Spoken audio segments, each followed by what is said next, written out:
Assalamualaikum warahmatullahi wabarakatuh. Alhamdulillah wassalatu wassalamu ala Rasulillah wa ala alihi wa sahbihi wa mawalah.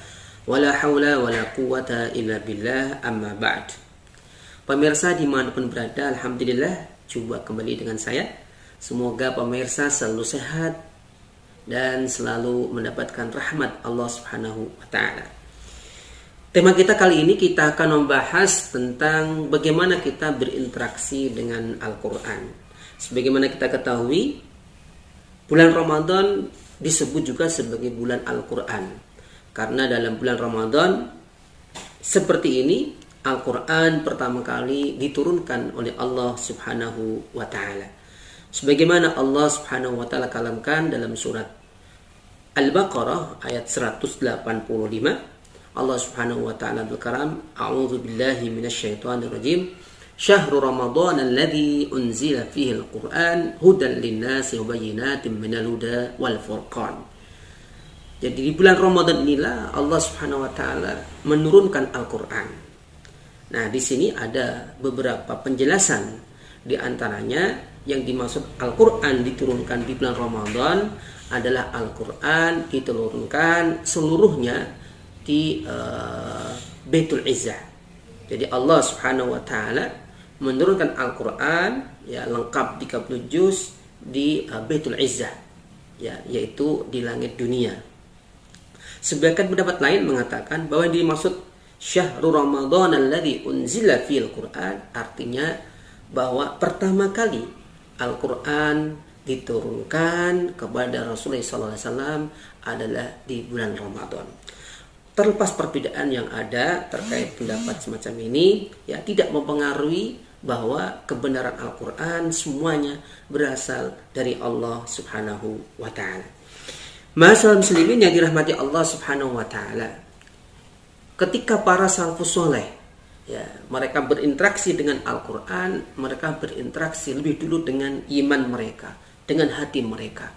Artinya apa? Mereka mengimani seluruhnya bahwa Al-Quran dari mulai surah Al-Fatihah sampai surah An-Nas semuanya adalah berasal dan bersumber dari Allah Subhanahu wa ta'ala. Karena iman yang mendalam semacam inilah mereka terdorong dan menjadi motor untuk mampu melaksanakan dan mempraktekkan isi kandungan Al-Quran dalam keseharian mereka. Karena itu ma'asyiral muslimin yang dirahmati Allah Subhanahu wa ta'ala, menjadi pokok pertama kali kita dalam berinteraksi Al-Quran adalah mengimani. Seiman-iman kita, seyakin-yakin kita bahwa Al-Quran seluruhnya adalah bersumber dari Allah Subhanahu wa ta'ala.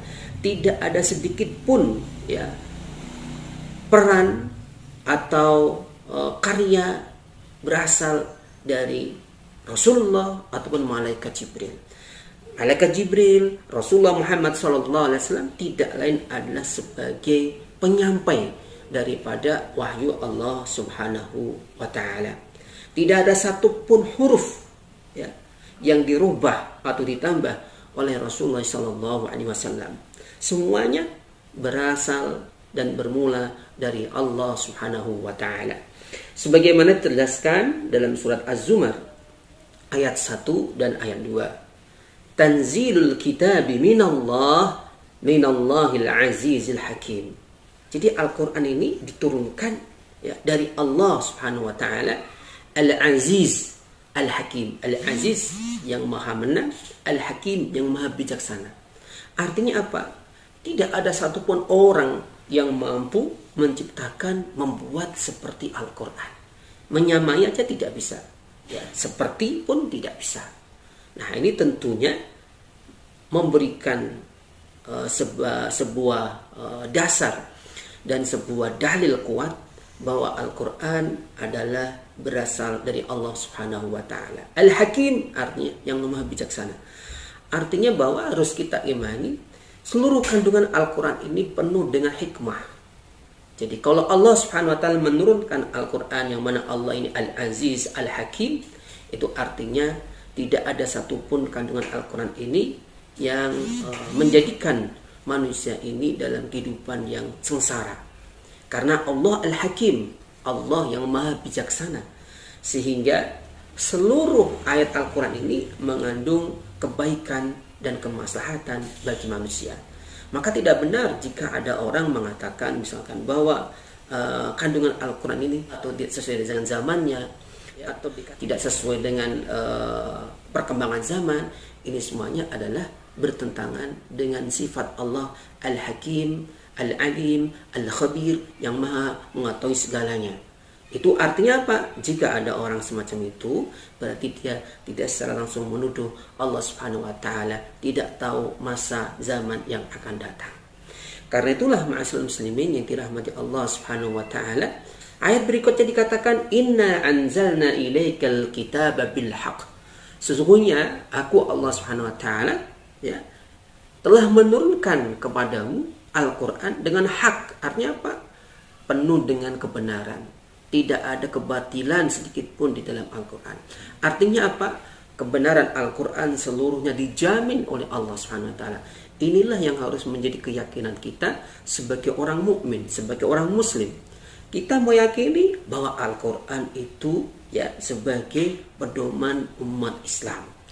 Karenanya ma'asyiral muslimin yang dirahmati Allah Subhanahu wa taala, jika kita meyakini bahwa Al-Quran adalah pedoman dan menjadi petunjuk bagi kehidupan kita, maka sudah seharusnya kita menjadikan Al-Quran bukan sekedar hiasan, bukan sekedar bacaan, tetapi bagaimana kita mampu untuk menjalankannya. Ma'asyiral muslimin yang dirahmati Allah Subhanahu wa taala, terkait hal ini Syekh Sya'rawi rahimahullah, ya beliau ini adalah salah satu ulama di Mesir, dan alhamdulillah Al-Fakir ketika belajar di Mesir ya masih bisa melihat beliau, karena beliau meninggal tahun 1999 ya. Dan ulama ini adalah sangat tersyahur di waktunya. Beliau menulis kitab tafsir Sya'rawi ya. Beliau ini ulama yang sangat tawadu ya, dan beliau tidak mau menyebut kitabnya itu sebagai tafsir, tapi beliau menulis di mukadimahnya sebagai khawatir, yaitu lintasan-lintasan keimanan atas bacaan beliau terhadap Al-Quran. Nah, beliau mengatakan bahwa Al-Quran ini seperti buku modul. Jadi setiap produk yang kita beli, HP yang kita beli atau alat elektronik yang kita beli, pasti ada buku modulnya, ya, buku petunjuknya. Nah, tentu ya pabrik ketika memproduksi hasil produksinya dimaksudkan ya dengan adanya buku petunjuk itu orang dapat mengoperasikan dengan benar sesuai dengan petunjuk yang menciptakan produk tersebut. Nah, jikalau ya seseorang itu tidak mengoperasikan sesuai dengan petunjuk yang ada dalam buku petunjuk tersebut, dipastikan pasti akan tidak menghasilkan hasil yang diharapkan sesuai dengan yang memproduksi produk tersebut. Artinya apa? Bahwa kita meyakini alam semesta ini adalah ciptaan Allah, dan Allah Maha tahu bagaimana cara untuk mengatur, memakmurkan alam semesta ini. Maka Allah SWT menurunkan petunjuk. Petunjuk itu berupa wahyu. Kepada Nabi Muhammad SAW, wahyu itu berupa Al-Quran. Nah, Al-Quran ini sebagai kitab petunjuk. Artinya apa? Jika kita sebagai manusia menginginkan agar bagaimana kita mampu memakmurkan alam semesta ini dengan benar, maka tidak ada lain kecuali kita merujuk dan menjadikan Al-Quran sebagai pedoman dalam kita memakmurkan alam. Karena itulah ma'asyiral muslimin yang dirahmati Allah Subhanahu wa taala, dalam hadis yang sahih diriwayatkan oleh Imam Muslim, Rasulullah sallallahu alaihi wasallam bersabda, "Innallaha yarfa'u bihadzal kitabi umama wa yad'u bihadzal kitabi umama." Oh, kama qala Rasulullah sallallahu alaihi wasallam. Jadi Al-Quran ya ini akan menjadikan sebuah kaum diangkat oleh Allah SWT.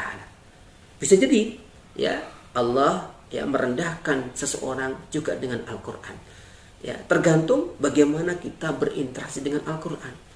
Kalau Al-Quran ya dibaca ditadaburi, kemudian diamalkan sebagaimana salafus soleh ya, ketika mereka membaca Al-Quran, mereka tidak sekedar membaca, tapi mengamalkan apa yang ada dalam Al-Quran. Maka yang terjadi dapat kita lihat ya, peradaban mereka maju dan mereka menjadi rujukan alam ketika itu. Sebaliknya, jika ya sebuah kaum umat ini memiliki Al-Quran yang begitu luar biasa ya, tetapi mereka tidak memperdulikannya, hanya sekedar bacaan, maka tentu ini tidak akan memberikan dampak yang signifikan terhadap perubahan masyarakat. Ya, seperti kita lihat sekarang ini, semakin umat Islam ini jauh daripada Al-Quran, semakin pula jauh daripada kemajuan dan peradaban yang diajarkan oleh Al-Quran. Karena itulah ma'asyiral muslimin yang dirahmati Allah Subhanahu wa taala, perlu kita pahami ya, Al-Quran tidak sekedar kitab suci, tetapi Al-Quran adalah sebagai petunjuk bagi setiap manusia. Karena itulah kenapa ya, ketika kita ya, menjadikan Al-Quran hanya sekedar kitab suci, itu artinya kita ya menghormati ya secara lahiriah ya, kita menghormati hanya sekedar formalitas ya. Tetapi beda kalau kita jadikan Al-Quran sebagai petunjuk, maka kita seperti orang yang mencari jalan, karena petanya mengarah ke arah kanan, maka kita ikut ke arah kanan. Jika arah peta menunjukkan ke arah kiri, maka kita mengikuti ke arah kiri. Itulah seharusnya kita bagaimana memahami Al-Quran sebagai petunjuk dalam kehidupan kita. Ma'asyiral muslimin yang dirahmati Allah Subhanahu wa taala, lalu apa saja yang harus kita lakukan interaksi kita dengan Al-Quran? Ada 4 hal yang harus kita lakukan, yang mana insya Allah kita akan bahas dalam episode berikutnya. Terima kasih. Wassalamualaikum warahmatullahi wabarakatuh.